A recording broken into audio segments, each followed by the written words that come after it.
I'm pretty tired now. This is the 10th episode, all done within the last few hours. I threw one in there as well, showing the commentary at the 2019 Singapore Grand Prix. So it's been a long night. But we'll talk you through the 10th example of what Michael Masi and FIA Race Control know about the use of the safety car and importantly, its purpose.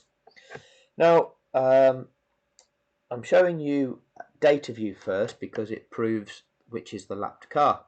And that is Nikita Mazepin, because we're in 2021, Azerbaijan 2021, Baku. Looking at this list, I mentioned in one of my previous videos the fact that Formula One contains the elite talent, apparently, the best of the best, the pinnacle, the best drivers in the world. Well, that's often, sometimes true, sometimes not.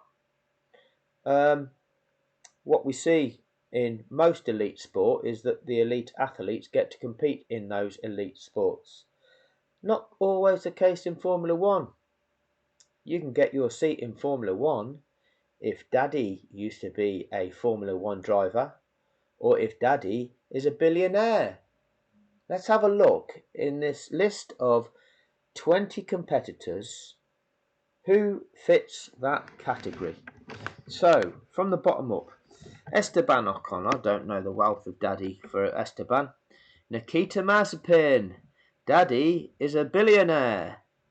Mick Schumacher, Daddy is a Formula One champion. Nicholas Latifi, Daddy is a billionaire.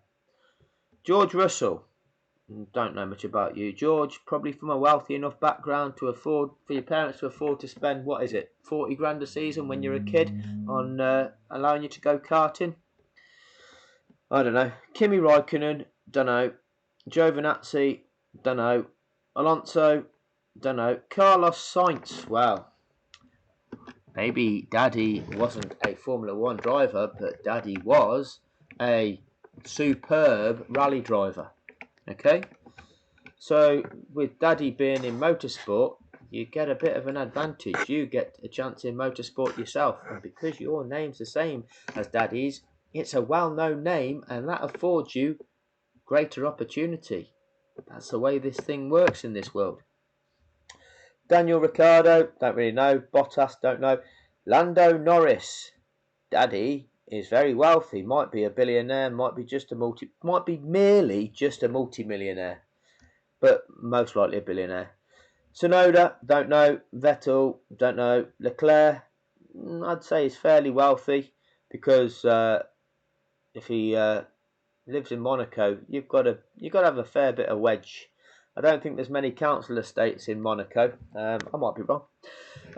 Pierre Gasly, don't know. Lancelot Stroll, Daddy is a billionaire. Lewis Hamilton, Perez, well, one of them's black, one's Mexican. What chance have they got? And then Maxwell Verstappen, Daddy used to be a Formula One racing driver.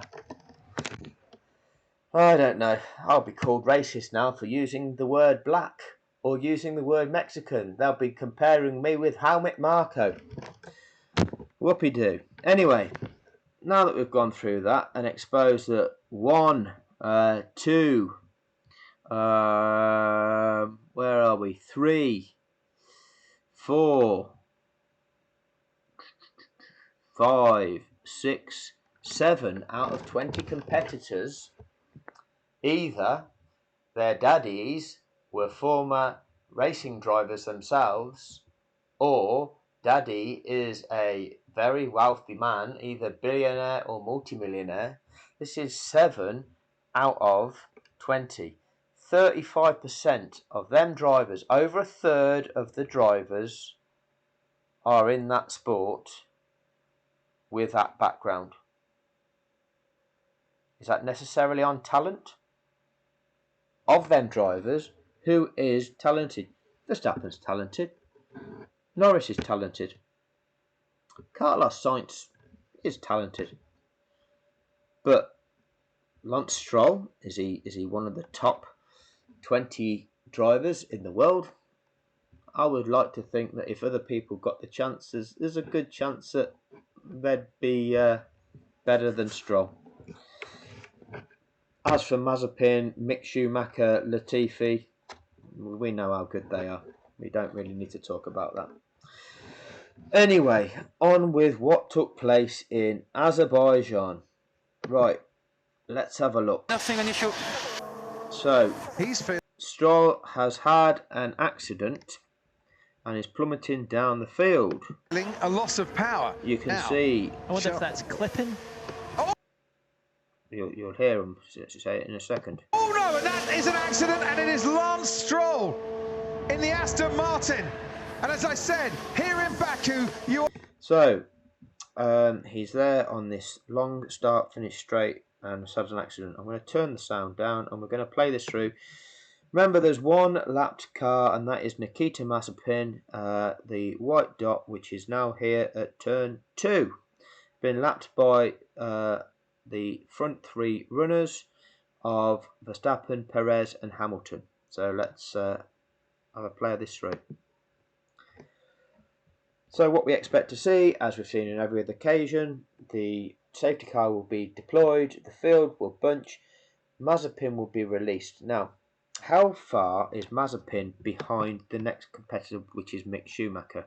And I should have probably recorded this from the point in time where Stroll crashed, which is actually what I'm going to go and do, and give you that gap so that we can work out. Right, 2 seconds, go back one further. We'll come to the point where Stroll's car stops. Okay, which is there. And we'll look at data view at that point in time. And we know that actually Mazepin now is 44 seconds behind Mick Schumacher at the point in time where Stroll crashes. So 44 seconds. We'll remember that one because we can remember the number 44 for some reason. Don't know why, but we 44 seems to stick out in our heads for some reason. So what we're going to see now then is moving this forward. They do deploy the safety car, and we'll see the field bunch, and then we'll see them release Mazepin, and we'll see at what point they resume the race. Now, I don't think they're going to give Mazepin the full amount of time to make it round to. It's a long lap, and if they don't release him early enough, I don't think he'll get round and catch the back of the pack. But is he given the chance to get back within 44 seconds of Mick Schumacher? We will see. We will see. So we'll keep chunking this forward.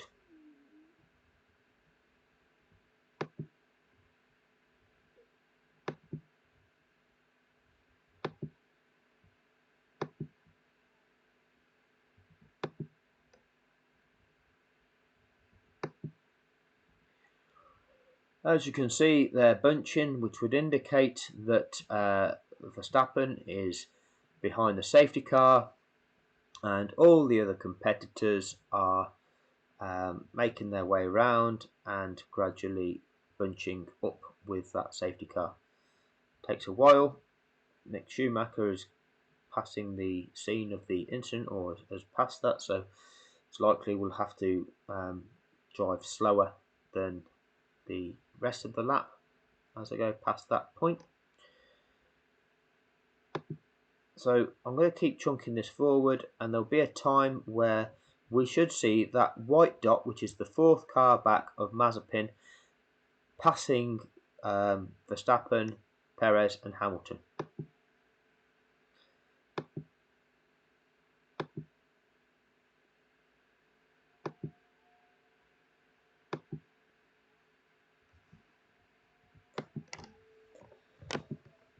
The field is bunching up, as you can see.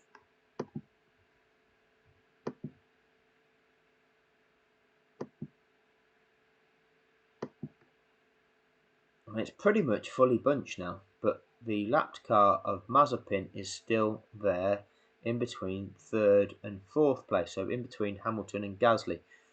Now we are quite a way around this lap.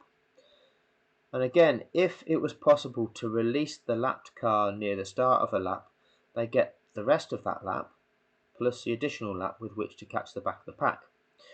If that car is released late on in a lap, they only got a small amount of time of that lap remaining, and then just one complete lap rather than, the best part of 2 laps. So, these things are key. Is he going to get released now? And so how much chance does that give him with that one mandatory safety car lap?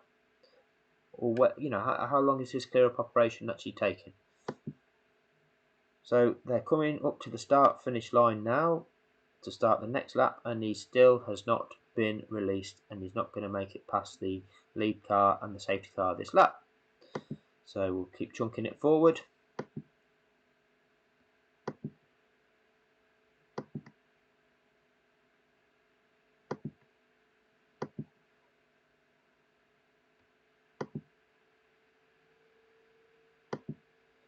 And again, it's quite late on in the lap, and he is still in between third and fourth. Still there.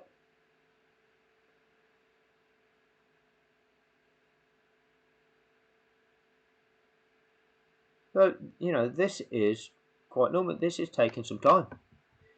I've not counted the laps, but you could go back through this video and you can count the laps that they've covered. So now, right at the end of this lap, we're seeing Mazepin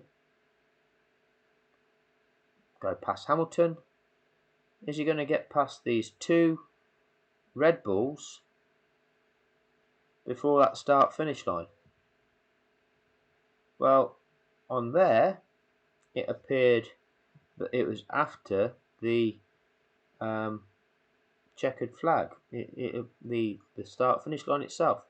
Be interested to see.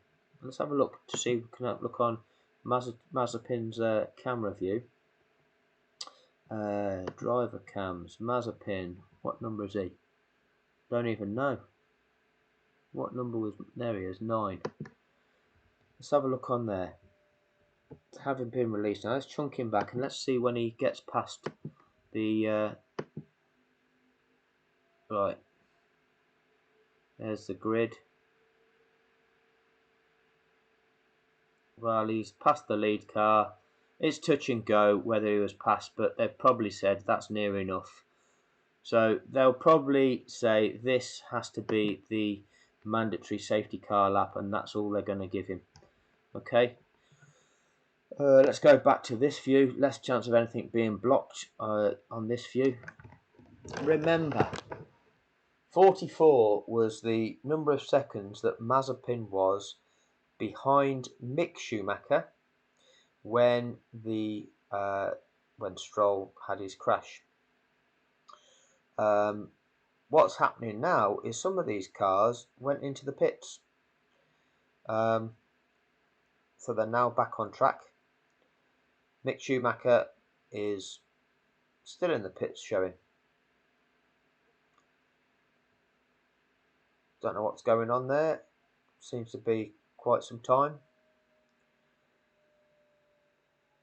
But what we need to be looking at is how far is Mazepin behind Mick Schumacher when they resume this race. Now, again, the fact that Mick Schumacher is still in the pits, is that a consideration or is that a concern for race control? Well, they've been lapping behind this safety car for a long period of time, and after so many laps, the Haas team has called in Mick Schumacher, and he's only now appearing back on track, leaving him some distance behind the pack.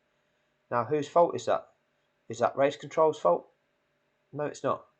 That is entirely the fault of the team for pitting him so late and for taking so long in doing whatever it needed to do in the pits.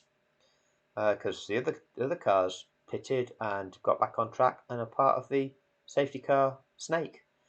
So race control doesn't have to, has got no obligation to have to ensure sporting fairness. And now look at this, they've now pitted Mazepin. Okay, they've chosen to pit Mazepin. So rather than ensure he got all the way around and give him every opportunity to catch, they've pitted him now. Whilst the other cars are travelling around at safety car speed, they've taken this time to pit Mazepin, and now he's back on track. Okay, and let's just go back and just confirm that's what happened. So he's in the pits and then he's back on track. Okay, so you know, if they do go racing now, then Haas have only got themselves to blame that these cars are in this position. Now Mazepin's dot seems to have come to a standstill. I don't know why that is. Oh, it's just jumped there. GPS signal. Let's have a listen to what's actually going on, because they could be resuming racing now, and it looks like that sporting, you know, to anybody that's not seeing what's going on, they're going to argue, oh, they didn't give Mazepin or Schumacher the chance to catch in the back of the pack here. The fact is, they did the mandatory procedure. Had Mazepin have got round to be within 44 seconds of the car that he was previously behind, then that would be okay. Why has that not happened? Well, it's not happened because they've pitted him. Who's to blame for that? Well, that's his own team. You know, you can't then like take more laps out of the race due to his own team's decision to do that at that point in time. Let's see whether they are going racing now. It's probably likely that they are. Red Bull would have talked about this. Where are they going to weave to? Where are they going to get the jump? And of course, Lewis can't afford to do that because he needs to be in the slipstream ready to get Perez. Right, we're coming up to the line now. Max Verstappen's got to go straight in a minute and stop the weaving around. Sergio Perez is helping him out. It's formation dancing almost by the two Red Bulls, but we are going to get racing here in Baku, and now Verstappen's gone. So there they go. They go racing. Mick Schumacher's left here. Mazepin is left here. We'll look at data view. But like I say, this is an anomaly. Has got a really nice turn. But it's an anomaly that's been caused by the decision making of that Haas team. Okay, race control did the mandatory requirements to afford sporting fairness to Haas, but they chose to pit their drivers at them points, which has left them in that disadvantaged position. Okay, that's not the responsibility of race control. Okay, that is what has happened on this particular instance. What did race control do though? They released the lapped car. So they did release Mazepin, and then they completed that further lap beyond the lap that he was released on. Okay? Now again, we could get down into the nitty-gritty of had he actually passed the lead car and the safety car at that start-finish line. Okay? I would say he didn't. I would say it appeared to be that he hadn't quite passed the safety car at that point. He probably had got past the lead car of Verstappen, but I don't think he'd passed the safety car at that point. But because it was so close, and it was literally within a few meters of having passed that line that he did pass the safety car, and with it being such a long lap around Baku, I believe that they would have just said, right, just that's near enough. Here's your lap with which to catch the pack, and then we're going to go racing. Okay, you're a lap down. You've been lapped by several of the competitors, and you're 44 seconds behind. We'll give you this lap to make that up, and that should be sufficient. But then, like I say, Haas made their choices and left him in the position he was left in. The key is, what did race control do? Race control applied the rules of the sport. That was Michael Masi. That was the 9 other people in race control. That was the at least 9 other people in race control, seeing what was going on, experiencing what was going on, knowing the rules, knowing the purpose of those rules. The next one will be Abu Dhabi. You'll compare Abu Dhabi with the previous 10 that I've demonstrated. What Masi knew, what race control knew, what at least 10 people in that room knew and experienced, and how different that was in Abu Dhabi. And they like to tell the world it was just one man that made an error. It wasn't at least 10 people all complicit with breaking the rules to fix an outcome in that race. Because that's the truth. That's what really happened. And no media has ever reported it that way.